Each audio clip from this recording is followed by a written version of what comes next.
For more on this, I'm joined now by Yasrab Shah from the Muslim Hands charity, and he joins me from Nottingham. Yasrab, good afternoon to you. Thank you very much for joining us to talk about this disaster in Pakistan, where you have 15 regional offices, I understand. Tell us about the operation you have underway there now in response to all of this.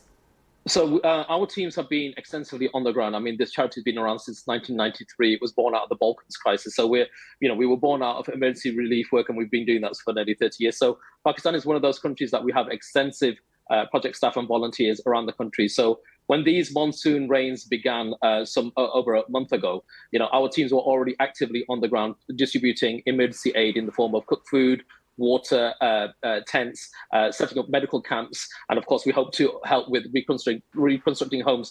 But sadly, what we thought were the seasonal monsoon rains, the rain has just continued sadly, and now we're already hearing that over 33 million people in Pakistan have been affected by the floods, and that makes up 15% of the population. So it's incredibly desperate news, and our teams are reporting even on the ground now that the rains continue to fall. And so we're in areas like KPK, Khyber Pakhtunkhwa, in southern Punjab, and the area that you just showed there in Sindh, in southern Pakistan.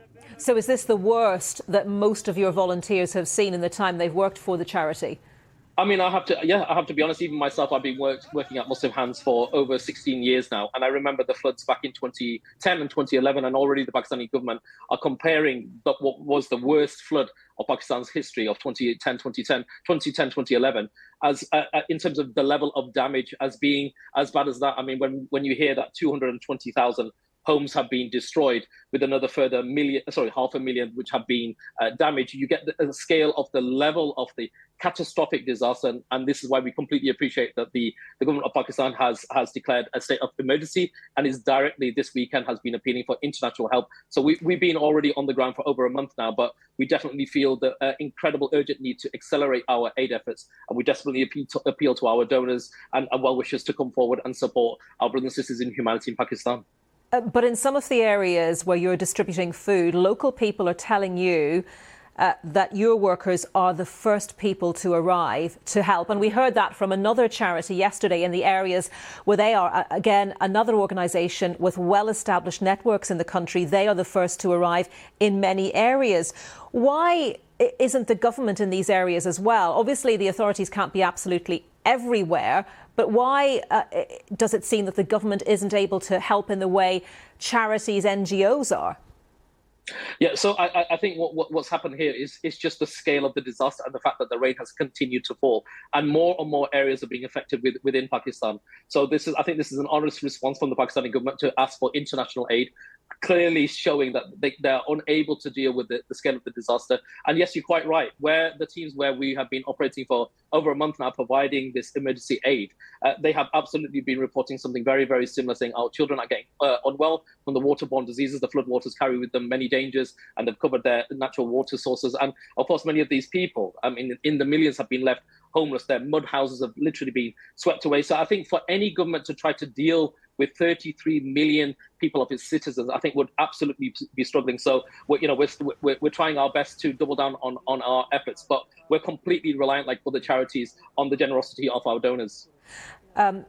But given that monsoon rains are a regular event, is there more that you would like to see the government there doing to prepare for scenarios like this? We're seeing, because of climate change, worse floods, more wildfires, and depending where you are, different parts of the world, different challenges, different disasters. So would you say to the government in Pakistan now is the time to kind of take a bigger look at what you can do to prepare to be ready to respond to disasters like this? Yeah, absolutely. I mean, even I've just recently come back from the Horn of Africa, where the problem there is 5 seasons of failed rain. And so wherever we work, we work in what's called DRR, which is disaster risk reduction. So we work with local governments and local actors on the ground alongside our actual employed teams on the ground to find solutions. So one of the ones, of course, we will be pushing here is also to, when, God willing, we get to the phase where we're rebuilding homes, that those homes are actually resilient to the floodwaters. As you can imagine, these are very poor rural communities who traditionally have lived around rivers. And so they're aware that there are monsoon rains. But as you mentioned, the climate change we can't ignore this. This is everywhere. Wherever we work, we're working with the Bangladesh floods earlier this year and Horn of Africa due to famine and drought. And everything has been that much worse because of the change in the climate. So yes, absolutely, we'd urge the Pakistani government, but all governments to really invest in DRR, disaster risk reduction.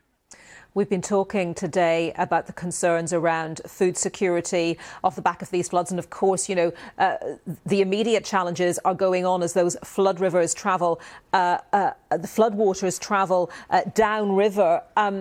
What will you be trying to do at Muslim Hands to try to ensure that there is enough food aid for people who have been driven from their homes, driven from their land, where they would have been, growing crops to try to support themselves? So for the immediate urgent emergency needs, we're very much focusing in on providing the flood victims with cooked food and bottled water, because and also with emergency tenting as well for their families, because one of their homes have been completely washed away, and with that are their actual belongings. So where we can, we're providing emergency food parcels, setting up these medical camps as well. But in many instances where if we provided an emergency food parcel, that simply wouldn't do, that they don't have any means to actually cook the food. So that's where we are setting up large community kitchens to provide cooked food to the flood survivors, the bottled water as well. As I said, the children, we're already hearing numerous reports of children vomiting and being sick. This is due to the waterborne diseases that are clearly apparent there.